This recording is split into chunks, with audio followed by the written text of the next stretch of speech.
Hello guys, this is Deepta from Anti-Pack Lovers. Today I had to see you some basic things of Photoshop.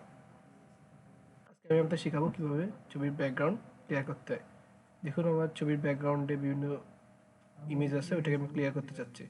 তাহলে ফার্স্টে আমরা কী করবো তাহলে দেখুন ফার্স্টে গুগলে যে ফটো সিজার্স লিখে সার্চ দিন।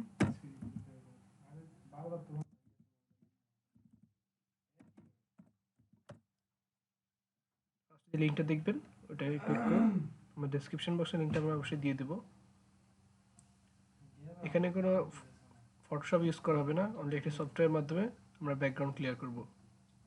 ফার্স্টে আপলোড ইমেজ এখানে ক্লিক করুন। আপনার পছন্দ মতো একটি ছবি আপনি আপলোড দেন। ছবি আপলোড হয়ে গেলে একটু টাইম নিচ্ছে, তবে দেখুন ছবির সাইজ চলে এসছে মোটামুটি যে সাইজ আপনি করতে চান এটাকে। তারপরে এখানে যে ফরগ্রাউন্ডের পাশে ব্যাকগ্রাউন্ড আছে ওটা ক্লিক করুন। ব্যাকগ্রাউন্ড ট্রান্সপারেন্ট দিতে পারেন, সলিড কালার দিতে পারেন, ইমেজ দিতে পারেন, অরিজিনাল দিতে পারেন। আমি সলিড কালারটাই দিচ্ছি, সাদা আসবে। দেখুন ব্যাকগ্রাউন্ডটি সাদা। এরপরে আর বিভিন্ন বাটন আছে এখানে ইরেজ বাটন আছে। ইরেজ ইউজ করে আপনি ছবিটাকে ইরেজ করতে পারবেন এভাবে। দেখুন আমার ছবি কি সুন্দর মুছে যাচ্ছে।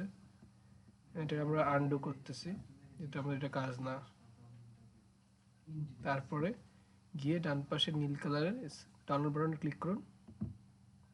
ডাউনলোড বাটনে ক্লিক করার পরে ডাউনলোড ইন রেজুলেশন দিন।